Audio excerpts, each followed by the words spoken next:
Hello दोस्तों, अक्सर हम लोगों के साथ ऐसा होता है ना कि जब भी हम पढ़ने बैठते हैं या जब भी हम कुछ काम को करने बैठते हैं ना, तो हमारा फोकस जो है वो डगमग होते रहता है। यानी हमारा मन जो है ना एक जगह नहीं लगता और हमें ऐसे ऐसे विचार आते हैं ना, ऐसे ऐसे विरोधी विचार आते हैं ना कि जिससे हम ऊब जाएँ, ऊब कर वहाँ से भाग जाए। एक्चुअली ऐसा कई बार होता है कि जब भी हम पढ़ने बैठते हैं ना, तो हमारे मन में हमारा मन जो है ना ऐसे ऐसे व्यक्ति का उदाहरण देने लगता है जिन्होंने अपने जीवन में पढ़ाई नहीं की और अपने जीवन में ना अपने जीवन की ऊंचाइयों पे हैं, यानी अपने जीवन में बहुत कुछ प्राप्त किया, जैसे कि विराट कोहली, सचिन तेंदुलकर और ऐसे कई एग्जाम्पल है जिन्होंने अच्छे खासे पढ़ाई नहीं किया, इसके बावजूद भी वो अपने क्षेत्र में ना बादशाह है। और उन्हीं का एग्जाम्पल हमारे दिमाग अक्सर दिया करता है, यानी उन्हीं का एग्जाम्पल देकर हमें पढ़ने से वो भटकाता है। तो आखिर ऐसा होता क्यों है? तो आखिर हम लोग के मन में ऐसा ही उठता है ना कि आखिर वो लोग नहीं पढ़े तो वो लोग सफल क्यों हैं, और हम लोग भी नहीं पढ़ेंगे तो हम लोग सफल हो सकेंगे या नहीं। तो देखो दोस्त, होता क्या है ना कि जब भी हम पढ़ने बैठते तभी ऐसा ख्याल आता है, क्योंकि हमारा मन जो है ना वो हमें कभी नहीं पढ़ने देना चाहता, यानी वो जो है हमेशा आराम चाहता है और हम उसे जो है ना वो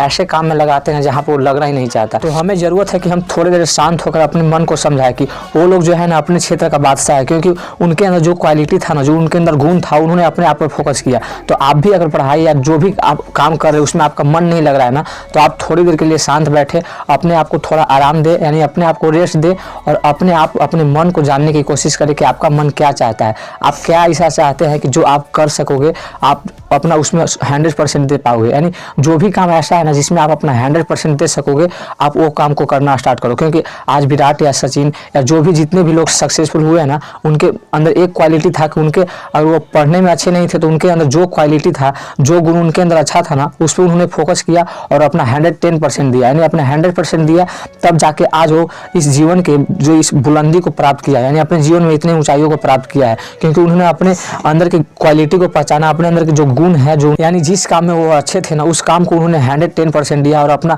सब कुछ छोड़कर ना, अपना सब कुछ दाव पर लगाकर और जिस काम में वो अच्छे थे उसी काम को किया, और तब जाकर आज कहीं वो इतने सफल हुए हैं। तो हम भी सफल हो सकेंगे अगर हम अपने अंदर की क्वालिटी को पहचान पाए, यानी हम किस काम में माहिर है और उस काम को हम करने लगे और अपना 110% देंगे ना, तो हम भी कहीं ना कहीं सफल हो। इसी वजह से मैं आपसे कहना चाहूँगा ना कि अगर आपका पढ़ाई में मन नहीं लग रहा है तो आप अपने को थोड़ा रेस्ट दें और आप अपने जानने की कोशिश करें, अपने आप को जानने की कोशिश करें कि आप आखिर किस काम में अच्छे हैं, यानी आपका वैसा कौन सा काम है जिसमें आप अपना 110% दे सकोगे, और आप उस काम को पकड़िए और आप कहीं ना कहीं ज़रूर सफल हो जाएंगे। इस पढ़ाई या और भी काम के चक्कर में जिस काम में आपका मन नहीं लग रहा है ना, वहाँ पर टाइम देना बेकार है दोस्त। तो इसी वजह से अपना क्वालिटी पहचानिए, आपके अंदर जो गुण है उस पर फोकस कीजिए और एक काम को पकड़िए जो आप जिसमें 110% दे सकोगे, आप उसमें सफल जरूर होंगे। आई होप कि मेरी बात आपको समझ में आएगी। समझ में आए तो वीडियो को लाइक से सब्सक्राइब कीजिएगा। धन्यवाद।